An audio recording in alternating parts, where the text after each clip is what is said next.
ಹಬ್ಬಗಳು ನಮ್ಮಲ್ಲಿ ಯಾಕೆ ಬರ್ತಾವಂದ್ರೆ ಪ್ರೀತಿ ಪ್ರೇಮ ಸೌಹಾರ್ದತೆ ಬೆಳೆಸಲಿಕ್ಕೆ ಬರ್ತವೆ ಹೊರತು ಅದನ್ನ ಕೆಡಿಸ್ಲಿಕ್ಕೆ ಬರಂಗಿಲ್ಲ ಅಂತ ನನ್ನ ಅನಿಸಿಕೆ.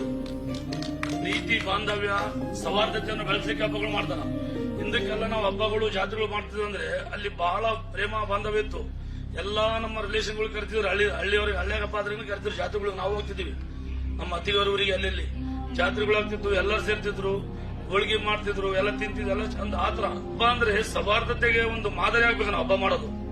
ಈಗ ರಂಜಾನ್ ನಾವು ರೋಜಾ ಮಾಡ್ತೀವಿ, ಇದೆಲ್ಲ ನಾವು ಇದು ಮಾಡ್ತೀವಿ ಅಂತಂದ್ರೆ ಏನ ದೇವರ ಒಂದು ಮಾತೇನ ಪರಧರ್ಮ ಸಹಿಷ್ಣುತೆ ನಮ್ಮಲ್ಲಿ ಇರ್ಬೇಕು. ಎಲ್ಲರಿಗೂ ಅವರವರ ಧರ್ಮ, ಅವರವರ ಪ್ರಾರ್ಥನೆಗಳು, ಅವರವರೆಲ್ಲ ಅದು ಗೌರವಿಸ್ಬೇಕು ನಾವು ಪ್ರತಿಯೊಬ್ಬರು. ಆ ಗೌರವಿಸಿದಾಗ ಮಾತ್ರ ನಮ್ಮಲ್ಲಿ ಸಹೋದರತೆ, ಪ್ರೇಮ, ಪ್ರೀತಿ, ಬಾಂಧವ್ಯ ಬೆಳಲಿಕ್ಕೆ ಸಾಧ್ಯ ಅಂತ ಹೇಳಿ ನಾನು ಹೇಳಲಿಕ್ಕೆ ಇಷ್ಟಪಡ್ತೇನೆ. ಆಮೇಲೆ ನಾವು ರೋಜಾ ರಂಜಾನ್ ಮಾಡ್ತೀವಿ ಅಂದ್ರೂ ಪ್ರತಿ ಎಲ್ಲಿಯೂ ಸಹ ನಮಗೆ ಬಂದು ಇದು ನಾವು ಬೇರೆ ಅಂತ ಅನ್ಸಲ್ಲ. ನಮಗೆಲ್ಲ ನಾವು ಒಬ್ಬರಿನ್ನೊಬ್ಬರಿಗೆ ನಮ್ಗೇನು ಒಬ್ಬರು ಸಹ ಹೇಳಿದ್ರು ಹಸುವಿನ ಮಹತ್ವ ಗೊತ್ತಾಗಬೇಕಂತಂದ್ರೆ ರೋಜಾ ಮಾಡಬೇಕು ಅಂತ ಹೇಳಿ. ಯಾಕಂದ್ರೆ ಮನುಷ್ಯ ಯಾರು ಆಕ್ಟಿವ್ ಮಾಡ್ತಾರ, ಯಾರು ನಿಜವಾಗ್ಲೂ ಸೋದರ ಅಂತ ಮಕ್ಕಳು ಗೊತ್ತಾಗ್ಬಿಡ್ತಾನೆ. ಹಸುವಿನ ಮಹತ್ವ ಕಂಡುಹಿಡಬೇಕಂದ್ರೆ ಯಾರು ಬೇಡಕ್ ಬಂದಾಗ ಗೊತ್ತಾಗ್ತದ.